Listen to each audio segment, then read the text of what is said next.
السلام عليكم ورحمة الله. واحد العدد ديال الأصدقاء ديالي في المغرب وخارج المغرب تعيطوا لي يسولوا على هاد الموضوع ديال تلك القرية المغربية اللي سميتها إيش، والواقعة بالقرب من فيكيك، واللي اليوم الصباح أصبحت حديث الأخبار. و تداولتها بعض الصحف من هنا ومن هنا، ولكن مازال يعني التفاصيل ديالها ما كايناش. المهم أهم التفاصيل اللي كاينة فيها، أهم التفاصيل اللي كانت واردة هو أنه جاو بعض جنود جزائريين وجاو لقرية إيش، و جراو على بعض الفلاحين اللي كانوا تما كيشتغلوا في البساتين ديالهم، وبداو يرسموا في الارض بواحد الصبغه بيضاء، بمعنى هادو علامات ديال الحدود وديال ولكن المواطنين المغاربه، الناس ديال المنطقه، مشاو عند العناصر ديال القوات المسلحه الملكيه اللي تما وخبروهم، وتبين على ان بعض العناصر ديال القوات المسلحه الملكيه خداو الاحداثيات ديال المنطقه، وربما غادي يكونوا صيفطوها يعني ليطا ماجور ولا الجهه اللي يمكن لهم يصيفطوا لها هذه المساله. دابا هذا الوقائع اللي كاينه شي حاجه اخرى يعني وقعات وكذا لحد الان مازال ما كاينه شي حاجه.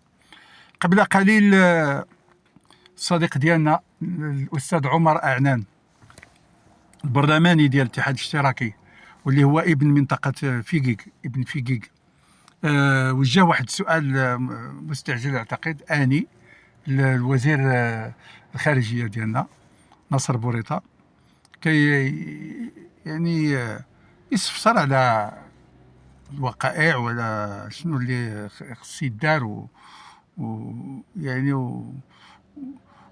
وشنو هو هذا الموضوع. ما يمكنناش ندخلوا في تفاصيل اخرى علاش وكيفاش وكذا حتى تتضح التفاصيل. كاين بعض الاخوان ديالنا، اصدقاء ديالنا، ينتميوا للتيارات السياسيه وينتميوا للجمعيات الحقوقيه، كاين اللي قريب تما مشاو يشوفوا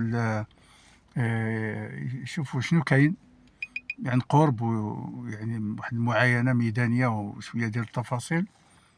ريتما تبان هاد التفاصيل، ندخلوا في التفاصيل ونشوفوا شنو اللي يعني شنو اللي واقع وكيفاش هاد الشيء واقع. وكاين بعض الاصدقاء اللي راهم بداو كيديروا فيديوهات في هذا الموضوع. أنا نفضل أن نستشروا مع الجهات المطلعة على هذا الموضوع بشوية ديال الدقة وبشوية ديال، لأن عمل بحال هذا فيه واحد الحساسية كبيرة. أولا لأنه موضوع أمني بالنسبة للمملكة المغربية، موضوع أمني عسكري، وموضوع حدودي، وموضوع في حساسية. ولهذا أفضل أن جميع الإخوان اللي بغاو يتناولوا هذا الموضوع من الأفضل يكون واحد النوع تاع التريث يعني في رواية التفاصيل، يعني بأكبر ما يمكن من الموضوعية ومن الدقة، حيث هذا عنده متعلق باتفاقيات باتفاقيات يمكن نقولوا تاريخية شوية، اتفاقيات دولية بين المغرب والجزائر، واللي توقعت فيها امور هكذا، اتفاقيات معينه. اذا ما ندخل في هذه التفاصيل الان، يعني الخلفيه ديال هذا الشيء اللي داروه الجنود الجزائريين، واش هو هذا الوقت اللي كنخصهم يديروا فيه، واش هذه شحال كنخصهم يديروا، ومع من يعني واش كانت شي استشارات ديال الطرف المغربي، واش الى اخره. يعني ما بغيتش نزيد التفاصيل، ويمكن لكم تطلعوا على الرسالة اللي أو السؤال راه يلا تحط هذه واحد 20 دقيقة نص ساعة كاع اللي حط سؤال الأستاذ عمر أعنان البرلماني ديال الاتحاد الاشتراكي البرلماني ديال وجدة، واللي هو مطلع أكثر لأنه هو ولد المنطقة ديال فيكيك وتيعرف هذه المسألة. وحنا مازال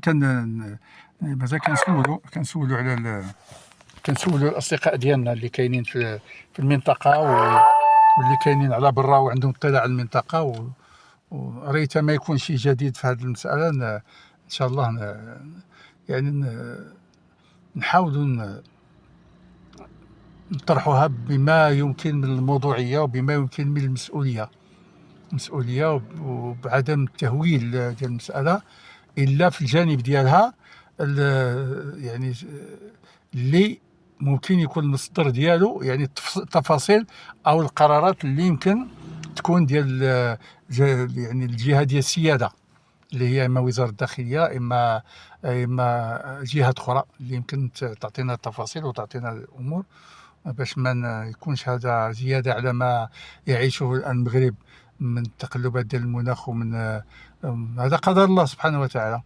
ما نزيدوش احنا يعني سميتو يعني نبداو غير نبرولو في الموضوع.